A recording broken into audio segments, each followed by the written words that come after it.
You're listening to the Doctor Is In podcast, brought to you by MartinClinic.com. During the episode, the doctors share a lot of information. As awesome as the info may be, it is not intended to diagnose, cure, treat, or prevent any disease. It's strictly for informational purposes.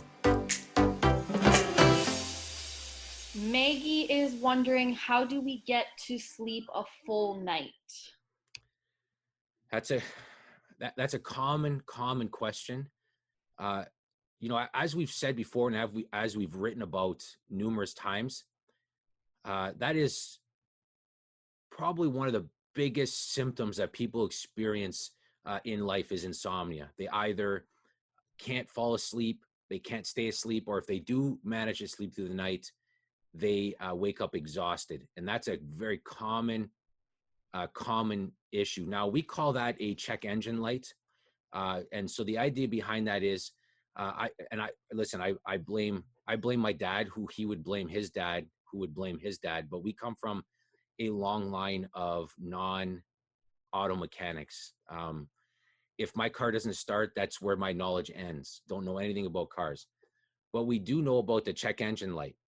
And the thing with the check engine light is, from experience, is it could be something as simple as not tightening the gas cap on your car, to something very serious. But you don't know. All it is your check engine light comes on, and it could be anything. Well, sleep is a body's check engine light. So when you have a hard time sleeping, or when your energy takes a dive, those are what we call check engine lights. And the thing is, that can indicate a whole whack of things. So somebody who has a hard time sleeping, the first place that we always start with is cortisol. Because if cortisol isn't doing its normal pattern, and you have elevated cortisol, and you're in that fight or flight mode, it's impossible to sleep. You'll have a hard time falling asleep. You won't get restful sleep. So that's always the first place that we check. And usually for 80% of the people, once they get their cortisol under control, they sleep better. But that's not everybody. There's that outside percentage of people that it's more than cortisol. It's other hormones in there as well. But that's the first place we start. And I know, Dad, you talk about this a lot, sleeping. So I don't know if you want to just. Well, we mentioned you actually hit on it, because I was talking this morning on the live about the hidden signs of anxiety, and because a lot of people that have anxiety don't even know they have it. And I sort of mentioned this morning too that in the last about 10 years, I think my practice really changed. Like, it was incredible the amount of people that suffered with that cortisol, and how that affected one of the hidden symptoms is sleep. And exactly what you said. And what it does is it often plays with your blood sugar in the middle of the night, and you're wide awake, and then your brain won't turn off. And so, how do you fix it? Well, is it Maggie that asked that question? Yes. Obviously you want to do everything you can to try and get that cortisol levels into their normal pattern.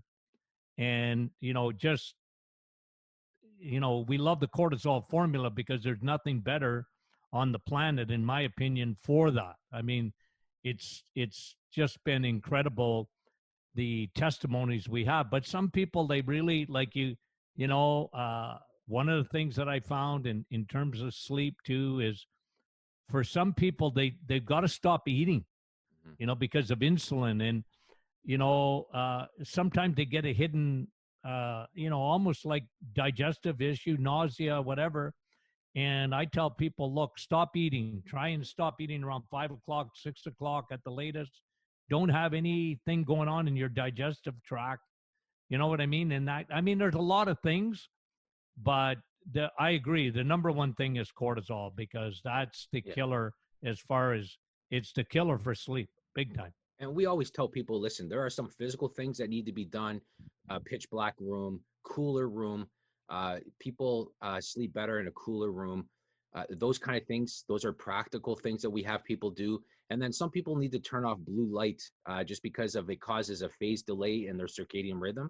So some people need to turn off blue lights later, or use blue light glasses if they are looking at screens at nighttime, because for some people that does have an effect. So that's the physical stuff.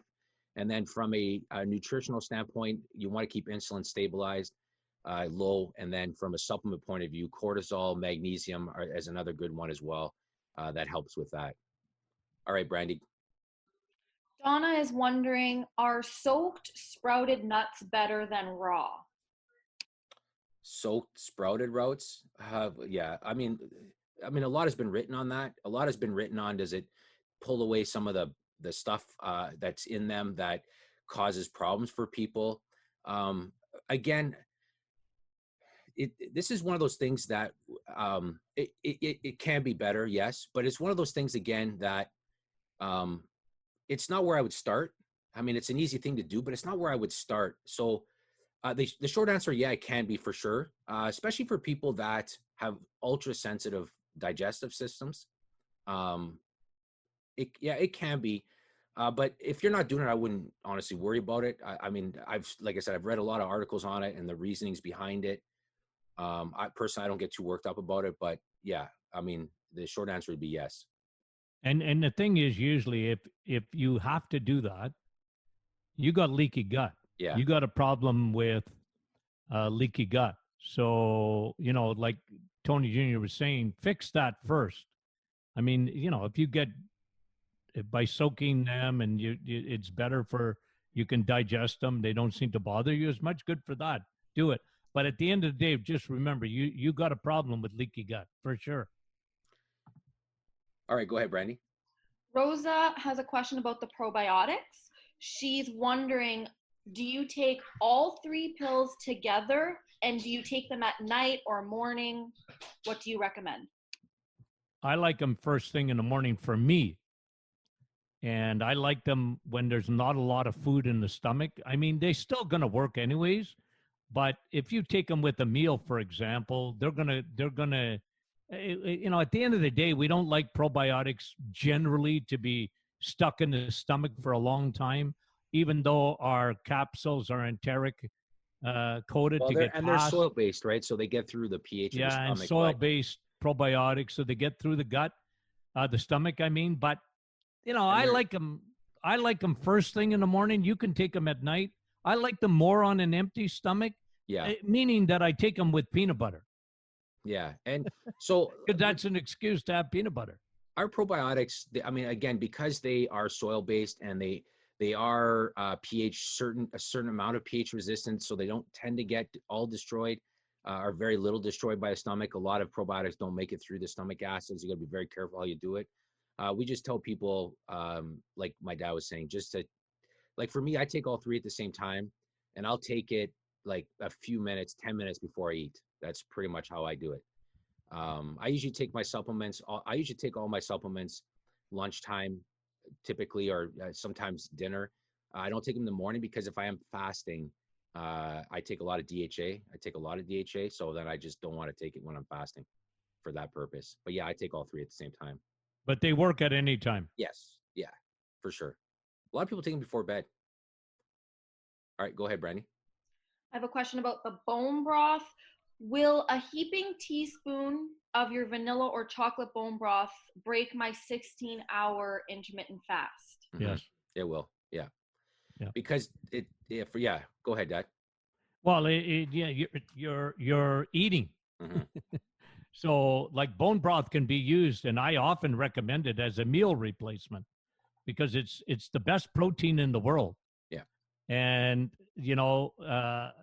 when we talk about our Dr. Martin's Perfect Smoothie, that's a great thing. But if you're fasting, bone broth, I guess if you had it in a powder and you just took it, I don't know how you would take it. But, if you put it in a little capsule, it wouldn't really break your fast in that sense. Well, it's got enough protein in it probably. So the thing is, you could take amino acids, which are not like, a lot of the original fasting literature, or a lot of the fasting stuff was done in the bodybuilding world when it became popular again, especially the 16-8 method that came out. And so a lot of people were lifting weights, and then they were taking amino acids after 10 grams of amino acids to help with the, help kind of repair and help muscle growth, and then not eat protein after. But again, for the average person, if you consume that, it's going to break your fast. That's how you would break a fast. For a lot of people, that's how they break their fast, in a sense that they'll fast in the morning, and then they'll have, they'll catch up on their protein intake by breaking their fast with a bone broth, drink or smoothie or something. And then they'll go about, start eating their food. But that's, it will break your fast. All right, go ahead, Brandy. Ruth would like to know what causes cracks in the corners of your lips. A couple of things. Again, we always talk anything around the mouth area, even on the inside of the lips or on the outside, like cankers and stuff like that. A lot of times is a digestive issue, right? A lot of times that's a digestive issue. So anything orally, we always talk about digestive health. And the lips and stuff like that, a lot of that, like if you look, it can be associated with digestive. So I would deal with a lot of the digestive issues there as well. But also cracks around there, it could be a good indication as well of a significant dehydration issue that's going on in somebody. It could be a digestive issue that's going on in somebody. And it also could be an indication that the person is not getting enough protein, or a person not getting enough collagen as well. So there's a few things that go there. If they're just cracks and they're not cold sores, because sometimes they can kind of look alike in a sense. If it's cold sores, then that's a whole different issue. Then I would do stuff like lysine. I would boost the immune system, take cortisol control, because a lot of that stuff could be stress related as well. Stress is a big cause of that as well for those cracks. But yeah, so you would have to rule out a few things, but I would start with definitely digestive health, because the mouth is part of digestive health. I don't know if you have anything else in there to add. Well, I love the bone broth for that. Yeah. We just talked about it. Yeah. But bone broth, because it's so full of amino acids, it's got that collagen in it, and it's tremendous for people that are not getting enough protein in their diet. So yeah. And the other thing too, I found, again, around the mouth too, a lot of times it's a sign that you're low in B12. Yes. Yeah. There's a vitamin for like the inner and the outside of the mouth. Yeah. So check your B12 levels. Yeah. And then that could be an indication that they have a problem with digestive enzymes, exactly, and acid and all that kind of stuff. But yes, a lot of mouth things are B12. A lot of people get rid of cankers by taking a lot of B12, stuff like that. So so that's a good question. That's an interesting question. Go ahead, Brandy. Joe would like to know, how long does it take for the cortisol supplement to work? Again, it depends on the reason for the person taking it. People take it for such a wide variety of reasons, and it depends on. So two things we always tell people when they say, how long does it take for something to work? It always depends on really two big factors. The first one is the severity of the symptoms they're presenting with. So if a person has, significant symptoms, they'll notice improvements, but to kind of see a massive difference, it could take some time. The dietary, what's going on eating wise, because you can't out supplement really a bad diet. You can mimic, you can hide a few things, but what's going on there? And then what's the stress level like for this person? Because if somebody's on cortisol and they're doing it for stress reasons, what's their environment like? Are they still in that stress event, or that what's going on? So those three things for the average person that gets on cortisol and they're not like, they don't have a major hormonal issue, they're not overly stressed event, especially then they usually notice a difference pretty quickly. But most issues, and this is the thing, I was talking to somebody, a friend not that long ago, and they were just telling me they're having a bunch of digestive issues that came up. And, we were just chatting back and forth, and because I know this person, I was reminding them that they had a very stressful event in their life 3 years ago with one of their kids, and just terribly stressed. And how that started the process off of destroying their stomach. That stress event led to extended cortisol releases in their body, and then eventually, and that is always the case. So when somebody's on cortisol control, that's the stuff we need to know to say how before they notice a difference. But for the average person, they do notice improvements pretty quickly. And I don't know if you have anything else you want to add on that, Dad? Yeah, everybody's different. Yeah. Generally, it's been very, very quick. Yeah. Where there's some improvement almost immediately within the first day. Yeah. People have noticed it for sleep, especially. I tell you, I just got to bring this in because we talked about sleep earlier. I haven't found, and this has just been me, and I've been doing this for a long time. Because usually with sleep things, like if you take melatonin, for example, and we talked about that, it's probably the number one supplement as far as sleep goes. But at the end of the day, it sort of fizzes out because either your body gets used to it or it doesn't have the same effect. I have never found as consistent as results with sleep, consistent, and over now a long period of time than I have with cortisol formula. Yeah. I just have never found a formula as consistently good and usually pretty rapid in terms of helping sleep. There's always exceptions. I mean, some people, they haven't slept in 25 years. Yeah. And they're just bad sleepers. I mean, you can knock them out and you can't knock them out. So, but just generally that product is, I always tell people, I have never found anything as good as that. Yeah. All right, go ahead, Brandy. So today's theme is cortisol. I have Jan and Teresa. They're both asking, well, Jan's already taking cortisol, but they're both trying to figure out, is there another way to fix the adrenals and lower cortisol besides the cortisol? Yeah, so the first thing I would honestly do is I would recommend strongly they go on our website and watch our adrenal video. We did an hour webinar on it, and we went from like start to finish on how to fix that, right? I mean that, and it will educate you on what's going on and how we fix it. But the short version of that would be, if you look at the adrenals, we don't separate for people the adrenals from the thyroid, and in women with their ovaries, in a sense, with estrogen and progesterone. We don't separate them because they all play on each other. But if you have an adrenal issue, obviously, that's why we formulated cortisol control for that. But Navital as well, pine bark extract is tremendous for the HPA axis, the axis that basically controls how healthy the adrenal glands are. So pine bark extract's tremendous for that, which is why we always use Navital. And that was the thing that helped my mom. My mom, if many of you are familiar with our story, when she was going through all her stuff with chronic fatigue and stuff like that, her HPA axis was messed up big time, and pine bark is what turned her health around, and because of the effect it has on that directly, and the effect it has on the immune system. It helps modulate the immune system, inflammation and stuff like that. And then those two there, and then if they are displaying symptoms of thyroid, then you have to address the thyroid as well. But cortisol control and pine bark extract are the two places that we would start. And then we have our foundational stuff. We probiotics, vitamin D. A lot of the people with adrenal have B12 issues. So there's a few other things, but I'd recommend definitely watching that video. But those two things is what I would definitely start with. I don't know if you have anything else you want to add to that, Dad?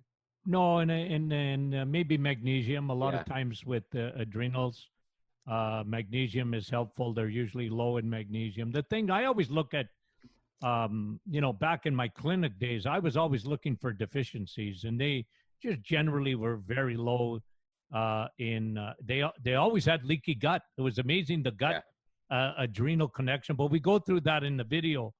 But yeah, definitely go through that. But probiotic, vitamin D, they were low in B12. They were usually low in magnesium. So we often use, we like magnesium citrate, but magnesium is good. Epsom salt baths are good. I mean, there's a lot of things that generally you got to fix. If you got real adrenal exhaustion, you got to fix all those things. Yeah. You've reached the end of another Doctor is In podcast with your hosts, Dr. Martin Jr. and Sr. Be sure to catch our next episode, and thanks for listening.